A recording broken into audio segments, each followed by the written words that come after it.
अब मुझे एक बात आपको समझानी है। कई बार आप कहते हैं कि क्या किसी के कह देने से अपनी पत्नी को वनवास भेज देना ये धर्म है, सही है?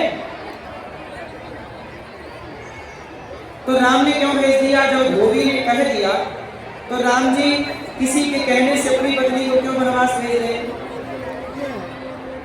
याद रखिएगा, जब राम ने सीता माँ को वनवास दिया उस समय राम जी सीता माँ के पति ही नहीं बल्कि अयोध्या के राजा हैं और वो धोबी अयोध्या की प्रजा है।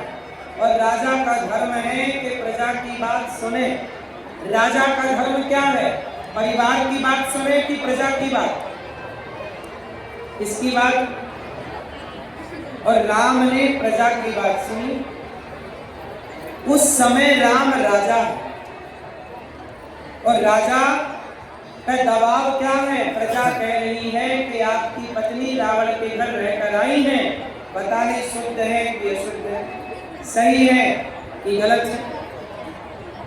राम जी ने सीता को बुलाया, सीता माँ आओ, ये दुनिया ऐसे ऐसे कह रही है। राम जी ने सीता माँ से कहा कि मुझे तो कोई समझे नहीं, पर लोग कह रहे हैं कि आप रावण के घर रहकर आई हो, क्या करें? राम और सीता दोनों बैठे, बात हुई, क्या करें? अच्छा, राम चाहते ना तो धोबी को मरवा देते। ए धोबी, तूने मेरी पत्नी पर लांछन लगाया, चल मैं तुझे मृत्यु दंड देता हूं। यदि राम जी उस धोबी को मार देते तो सीता पर लगा हुआ आरोप क्या हो जाता? खारिज हो जाता? उत्तर दो। खारिज ना होता बल्कि आरोप सिद्ध हो जाता।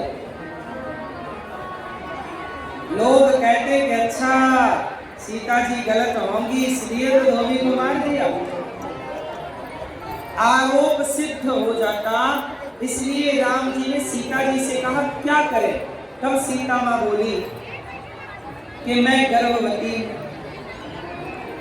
मेरे पेट में बच्चे आपके अर्थात राम के। सीता माँ बोली कि मैं अगली परीक्षा दे सकती हूं, तो दे दो। भाई प्रजा यही तो कह रही थी कि सीता जी यदि पवित्र है तो अगली परीक्षा दे दे। जबकि सीता जी एक बार परीक्षा दे चुकी, अब फिर लोग कह रहे परीक्षा दो। सीता माँ बोली मैं परीक्षा देने को तैयार हूं, पर आज मैं परीक्षा दे दूं तो क्या गारंटी कि आने वाले लोग फिर परीक्षा नहीं मांगेंगे, कल फिर परीक्षा देनी पड़ेगी। फिर कोई आएगा आरोप लगाएगा, कहेगा फिर परीक्षा दो। फिर कोई आएगा आरोप लगाएगा, कहेगा फिर परीक्षा दो। फिर कोई आएगा आरोप लगाएगा, कहेगा फिर परीक्षा दो। क्योंकि लोग कहेंगे भाई हमने थोड़ी परीक्षा देखी। अब जैसे कटनी में यहाँ कथा हो रही है, यहाँ तो जितने लोग हैं वो लोग तो सुन रहे हैं, पर बाकी लोग तो नहीं सुन रहे। तो सीता माँ पे आरोप लगाते, बार बार परीक्षा लेते। इसलिए सीता माँ ने राम जी से कहा कि आप मुझे वनवास दे दीजिए, ऋषि के आश्रम भेज दीजिए, ताकि मैं आपके बच्चों को पहले संत के यहाँ जन्म दूं, संत के संस्कार बच्चों में दूं, आपके बच्चे सौंप दूं और फिर मैं लोगों को परीक्षा दूं। और परीक्षा कैसी दूं? फाइनल। कौन सी परीक्षा? ऐसी परीक्षा किस परीक्षा के बाद फिर कोई परीक्षा ना हो। तब राम जी ने सीता माँ को महर्षि वाल्मीकि जी के आश्रम में भिजवाया। वाल्मीकि जी के यहाँ सीता माँ थी। वाल्मीकि जी के यहाँ बच्चे लवकुश हुए, पढ़ाई लिखाई हुई। जब बच्चे मैच्योर हो गए, समझदार हो गए, तो राम जी को बच्चे सौंप दिए और प्रजा को बुलाया, आओ अब हम परीक्षा ले रहे हैं। हे पृथ्वी माता,